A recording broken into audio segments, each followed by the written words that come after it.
Here I'm staying in a bed and breakfast, like an old school bed and breakfast. It's this old Victorian home with different rooms in it, and this is my room.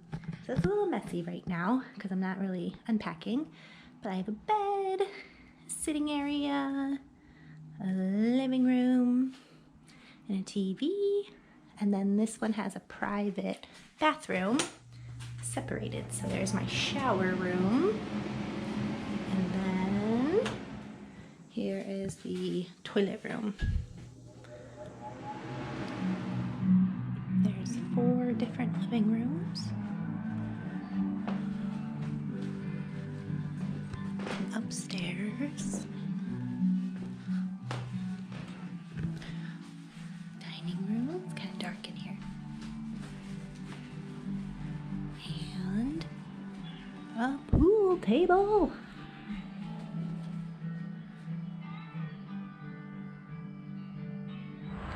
I mean, I'm practically staying in a mansion. How neat!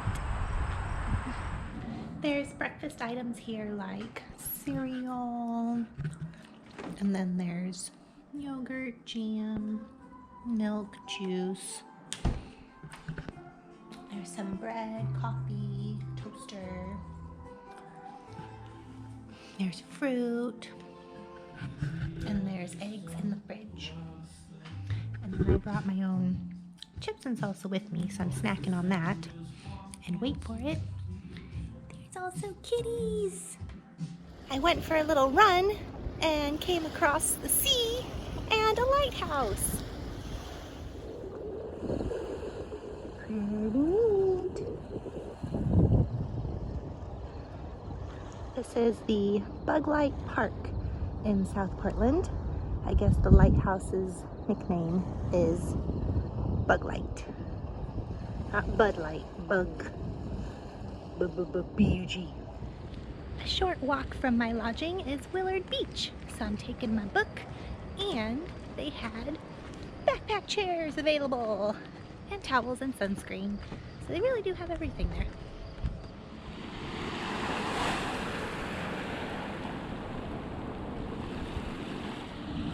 There's actually a community college campus right there. So I walked through campus to get to the beach, but I don't think I was supposed to do that. I got a little lost.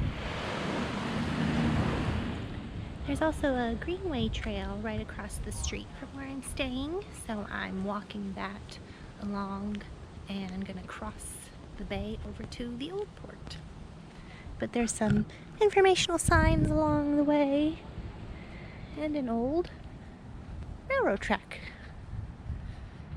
The greenway trail walks along the water as well. Beautiful views. There's a park here at the corner, and it has access to the bridge. There's a bunch of people waiting in their cars creepily. I don't know if they're waiting someone to come over the bridge, who knows.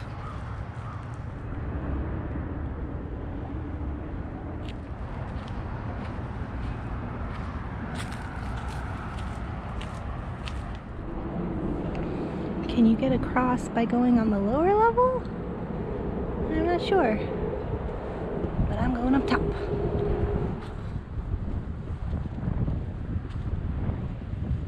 Crossing the bridge is a great opportunity for plane spotting. If Jeremy were here, he'd spend all day up here. And I'm getting kind of hungry, so I'm gonna head to Gilbert's Chowder House for some food. The super seafood chowder in a bread bowl.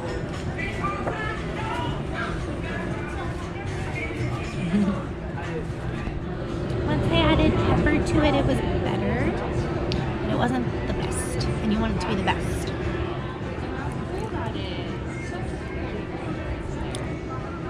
The top of the bread bowl is kind of stale too. And for the last part of my day in Portland, I walked over to the marina for, you guessed it, a boat trip.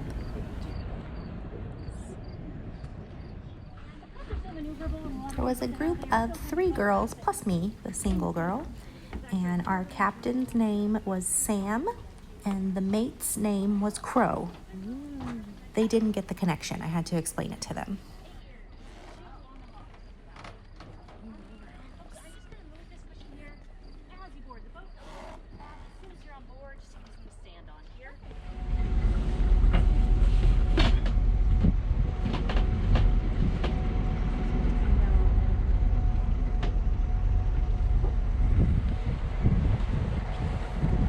That boat's too big.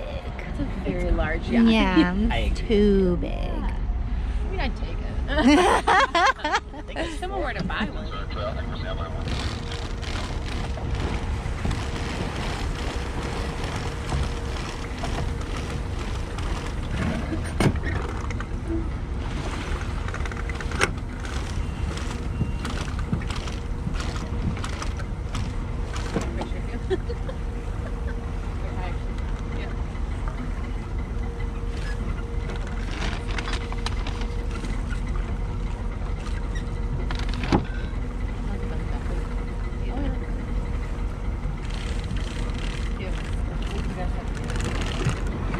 That's wow, beautiful. I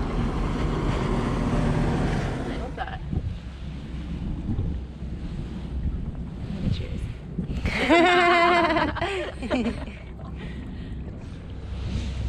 Past that, it really is the high seas, legally speaking. You're in international waters. And if you go straight east from the headlight, first land you'd hit would be northern Spain. So there's nothing else out there. Let's do it. So funny. We've got enough wine. Where's the bathroom? This island behind y'all right now is Little Diamond Island, and it used to be a livestock island called Little Hog, and the one behind it, Great Diamond Island, was Great Hog, and the farmers would row their pigs out here because summer homes weren't really populating the island yet. This was an isolating experience because you'd have to row yourself out there or sail out. So before motorized vessels, it just wasn't like an expensive, wonderful place to live. So as a result, they used it for the livestock. And we still have Cow Island and Ram Island nearby. Nowadays, you wouldn't put the livestock out there because there's just nothing for them to eat. But at the time, that's what you did. It protected them from wolves and coyotes. You didn't have to worry about them. They usually wouldn't go for a swim. They were pretty smart about it. And you just pick them up in the fall before the first real cold snap and their food would die. And once motorized vessels became more affordable and the ferry service started, waterfront property started becoming really hot. And when that happened, they decided to end the use of the island for the hogs, and they started building summer homes out here. And eventually, they voted to change their name for the purpose of selling them a little bit. Great company, great conversation, and of course, a great view. So that wraps up my one day in Portland and my stay in Maine. Thanks so much for watching, and we'll see you next time.